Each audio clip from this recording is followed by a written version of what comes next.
So what it comes down to is dreams. Comic books are dreams. They tell stories, people dream of being the characters, people love where it takes them.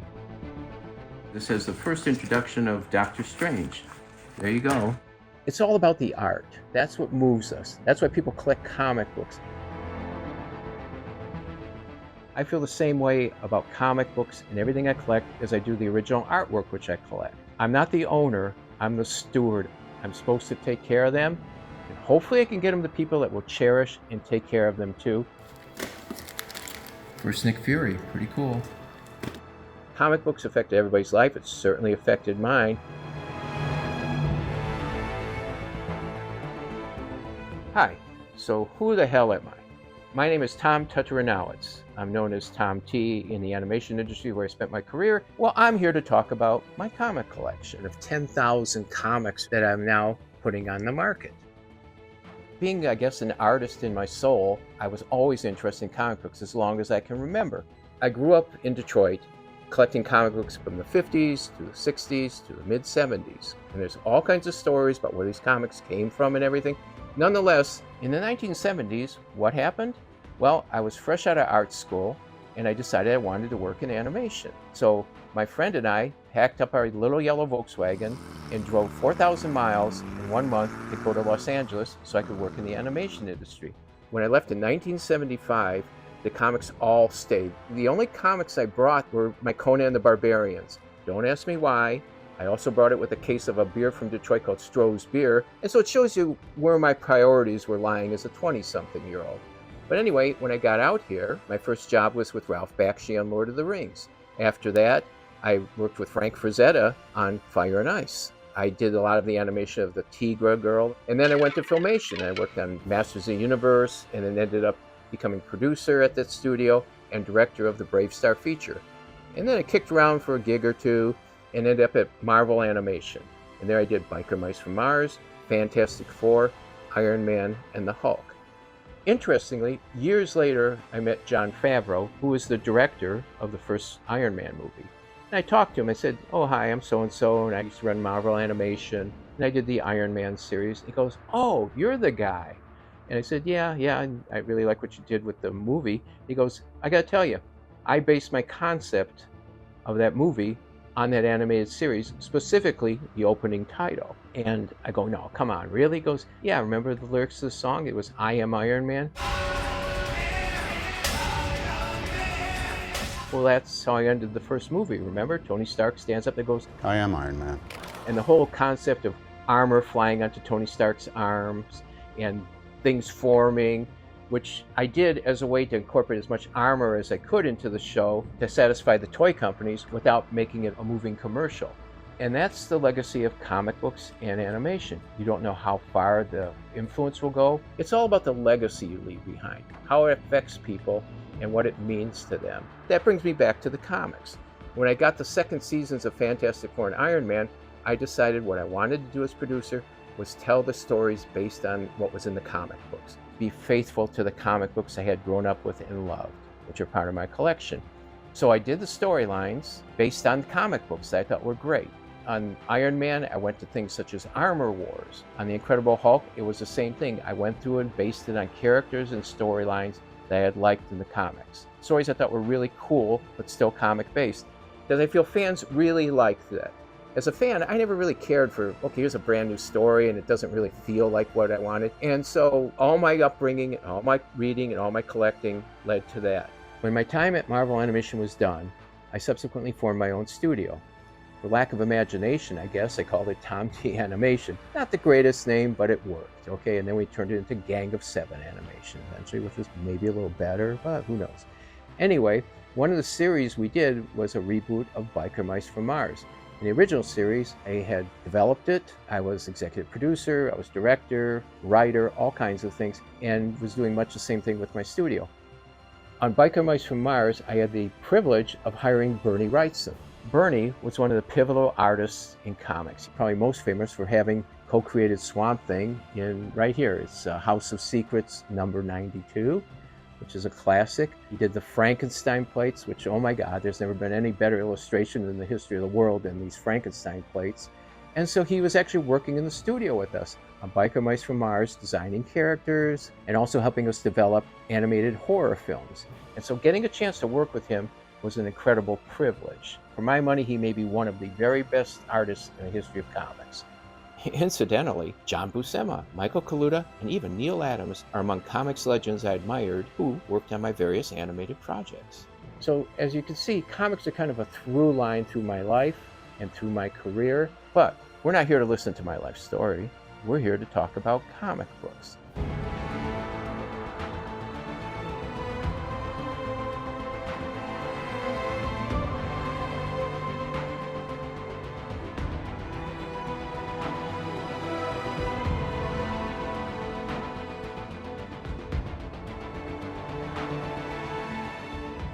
The first comics I really remember having were the Dell Tarzan comics, because I like Tarzan movies, and it just seemed kind of like a natural.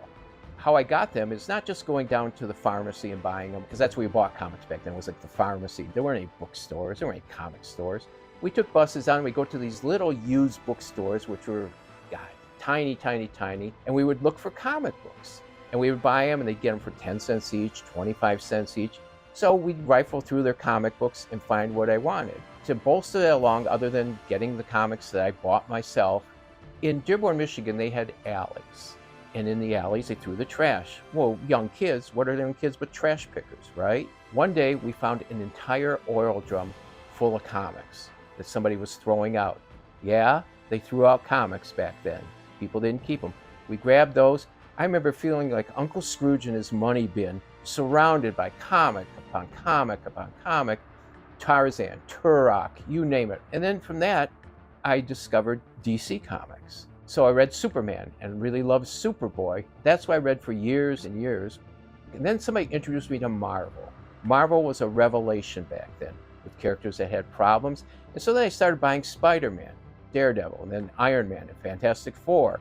And then there was Thor. And I still remember to this day the palpable feeling of reading that comic book, which, by the way, is right here. The fact that Jane Foster loved Don Blake and not Thor. Whoever saw that, where the heroine loved the secret identity and not the superhero? That was like incredible back then.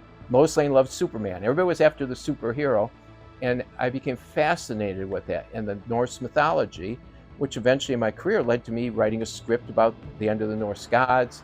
And when I was at Marvel, I put Thor in a couple episodes in the Fantastic Four, because my lifelong passion was Thor. From there, I started buying the Marvel comic books, and DC kind of faded away a bit out of my collection. Spider-Man number 50 was a revelation to me. It really was, because that cover, everybody knows it, it's iconic. Spider-Man quit being Spider-Man, Peter Parker walked away. It's like, oh man, who does that? Everything Marvel was doing was just better and better and better, and encouraging me to grow as a young artist. I always felt the top of the line back then were the Marvel covers in the 60s. Jack Kirby's Thor covers were incredible. They just kept getting better, becoming more and more iconic. A comic I remember that really changed my life was Thor 145. Now the reason this was important is, once again, who read stories like this where the Thunder God was no longer the Thunder God? He got stripped of his powers. That simply didn't happen in comic books up till Marvel time. DC wasn't doing anything like that. Superman might lose powers with red kryptonite or something, but it didn't happen. And so this one, I remember buying at Northland Mall in Detroit and going home and reading it and reading it and reading it because it was so cool. And once again, it just sort of bolstered my affection for the Thor character. When I left Detroit in 1975, I left 10,000 comics back there. They were left at my parents' place for over 50 years. And for some reason, I can't even explain, my parents kept them safe, instead of giving them to my cousin or giving them to the church swap meet or something like that. And so last year, I had them all shipped out here, 700 pounds of comic books. Well, when they came out here, I didn't know what to do with it really. Kind of sat around for a while. I was starting to separate them. And with the help of friends and family, we spent 3 months organizing these things, so it made some sense, starting to bag and put boards in them. But I wasn't in a rush. Then came the Palisades fire of January 2025. I almost lost my home. Seriously, the fire came within 20 feet of my house. Somehow it survived, but if it hadn't, not only would I have lost my home, all this would be gone. I had to go, what am I doing with these things? They almost got burned and destroyed. I've got to get these to people that would really enjoy them and appreciate them instead of just being in boxes. I have many comic books here, such as Hulk 181 with Wolverine, the first Thor, runs of comics, almost a complete run of Spider-Man up into the 300s-400s. And so now I've decided I want to get them out there into the marketplace because they deserve good homes. They're not meant to be hoarded in my boxes somewhere in the garage. I've had them forever, but they need to go to people that want them and treasure them, rather than me having them in a box somewhere and going, yeah, I own them. While collecting, I've ended up with all kinds of material. For instance, back there is Detective Number 4. I wasn't born in 1937, but I ended up with that. Including this collection, it's the things that I am the single owner of from the 50s, the 60s, into the 70s. When I was running Marvel Animation, they used to send me comic books, all kinds of comic books. And so I have those, and I really want to move those on. I even have a comic signed by the entire cast I voice directed on the Hulk animated series that includes Lou Ferrigno and Mark Hamill. Many keys are in this collection. I hope people will enjoy them and find things that they want or fill holes in their collections. I'm 72 years old as I sit here, and it's time for me to move it on to other people. Here are some of the gems in my collection. Here is, of course, Hulk 181, which was the first appearance of Wolverine, and it's about in as good a condition as you could ever hope for. Now, I remember buying this comic when I was in college and reading it and going, yes, Wolverine's kind of interesting, but really, this yellow suit, I don't know. But anyway, I liked it, and here it is.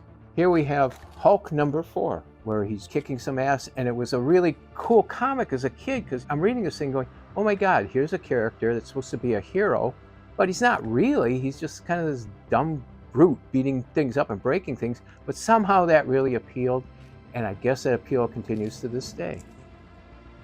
Here we have, well, you know what this is.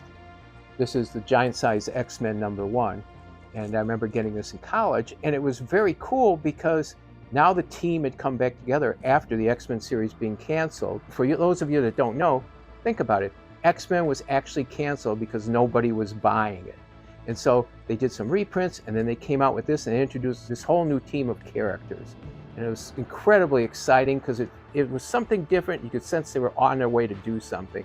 And I stuck with the entire run of X-Men and all the way through the John Byrne, Terry Austin years. And I actually went to college with Terry Austin. He and I used to talk comics all the time. Here's X-Men number 94. I believe this is what brought back the X-Men franchise. And it's got a Gil Kane cover, and it was just very cool. It's like, wow, now this thing's taken off again. And it was different than the old X-Men had been in the pre-Neil Adams days. So that kind of kicked me off on loving X-Men. And here's Biker Mice from Mars. Now, Biker Mice from Mars is something I'm particularly happy with, not because it's the world's most collectible comic, but I developed and I produced and directed nearly 100 episodes of this series. So I have a real soft spot in my heart for it. But really what you want to see probably is this, which is Avengers number 57, which features the first appearance of the Vision. The thing about this to focus on, in my opinion, Marvel Comics in the 60s, the covers were so dynamic. Buscema did iconic covers. Romita did iconic covers. Kirby did iconic covers. They jumped off the page at you, and the coloring was dark and detailed and rich. It wasn't gaudy. It wasn't overcrowded. And now let's move on to some lesser known characters. Okay, here we have, who the hell is this? Anybody recognize this? Anyway, this is Spider-Man number 6, and it features the Lizard. And then there was Doctor Doom. They started doing all these crossovers at Marvel. Then here's the first appearance of Kraven. And here's the first appearance of the Scorpion, which also was just very cool because these stories focused on J. Jonah Jameson and Peter Parker, which was pretty weird to have that kind of whole thing going on in a superhero comic. This one was one of the all-time cool covers back then. You simply never saw anything like this before. This weird pop art cover, this negative thing. It was a mind blower. You have to think back then and go, nobody's ever seen anything like this, and it was beautiful. Here's a comic that the number 31, I believe, yes, 31, Spider-Man, which began, for my money, the most intriguing and coolest storyline in the whole Spider-Man saga, which was Peter Parker going to college, and he first meets Gwen Stacy in that crowd, and then he ends up trapped under this incredibly heavy machine as Aunt May is dying, and he goes on a rampage. And the palpable sense of how this was done by Steve Ditko, of him thinking about his aunt, thinking about his life, thinking about Uncle Ben. You could feel the strain, because he lifted this machine that must have been the weight of the battleship Potemkin off of him and broke free. It was so cool. It's one of the few comics that actually gave me chills. And then after that, Ditko left and Romita took over, John Romita. And here's when Spider-Man was unmasked by the Green Goblin. And you had never seen anything like this before in comics. Well, there's only one thing that's going to happen. Somebody has to die. You hope it wasn't Spider-Man. So the Green Goblin had to die, and they found their way through that. In this issue, another iconic cover. And the thing about these covers back then is, once again, the richness of the coloring, the subtlety of the coloring, and the way they were printed. This is the first appearance of the Rhino, which had some of the all-time great Stan Lee jokes in it, as far as I'm concerned. Here Spidey fights J. Jonah Jameson's son. And more importantly, it's the introduction of Mary Jane. And nobody could draw pretty girls back then like John Romita. And for a teenager, well, as Stan Lee would say, enough said. And then this one was absolutely a revelation, because now Peter Parker quit being Spider-Man in this, one of the great covers of all time, in my opinion.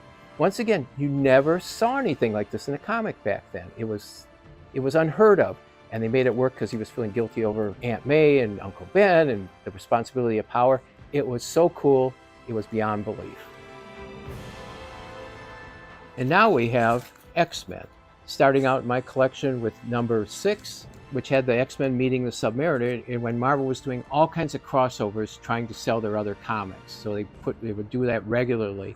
And that was very cool, because I didn't know anything about the Submariner largely at that time. And then this one is the Blob, which became a perennial sort of X-Men villain. And there are a number of them here. I have a pretty complete run of a lot of these. Here's this one where he fights Lucifer, okay? And the Stranger shows up, who actually shows up later on, I believe, in a Silver Surfer comic, years later. And then here's the introduction of Kazar, who's basically Tarzan in the X-Men series. And just so you don't think DC gets short shrift, here's Teen Titans #1. And this was very cool because it was about teenagers with superheroes, and they had their own comic. Now, Marvel had the X-Men, but they were kind of weird in a way. They were kind of odd characters. These were just superheroes. They did superhero things, and it was very cool and appealing to a young teenager. And then we're back to my all-time favorite, probably, Marvel character, which is the Mighty Thor. To me, one of the great things about Marvel in the 60s was how they kept getting better and better and better, literally every single month. The covers started getting better and better. On Thor, Jack Kirby was hitting a stride, and it didn't stop. They just became more iconic. Part of that was the drawing and layouts.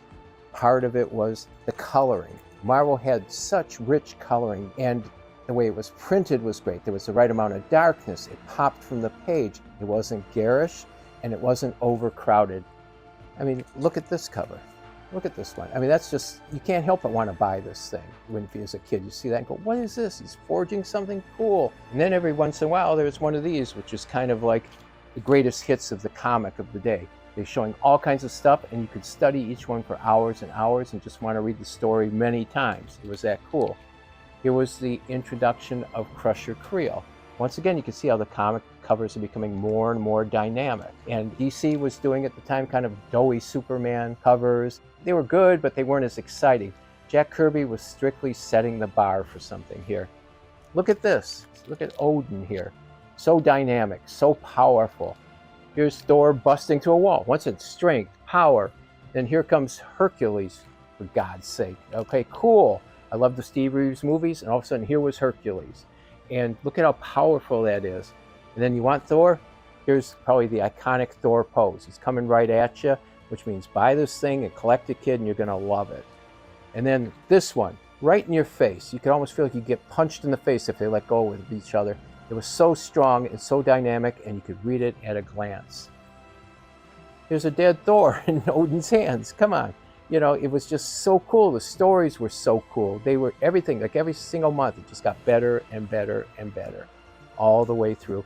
And as I said, I have an almost complete run of the Thors up into the 300s. And that's something else that I'm hoping to pass on to some good homes.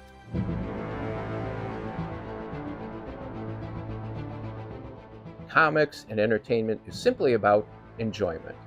Virtually all these comics I have been in my possession exclusively for the last 70 years, practically. The best thing for me to be would be to hear, I got one of your comics from what is euphemistically called the Tom T. Time Capsule, and say, that was such an important issue for me to find. I've been looking for it for years, and I got it. That would mean a lot to me, because I feel I've passed it on to a good home. We want to see if we have the 300. That's the key. We should do a drum roll.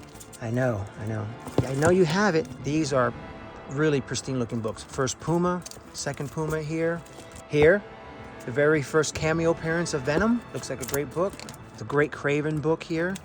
2 newsstand editions of issue number 300, the first appearance of Venom. I don't know, what do you think? Maybe $2,500 for this book? Okay, stop her. Deb on the run, Deb on the run, Deb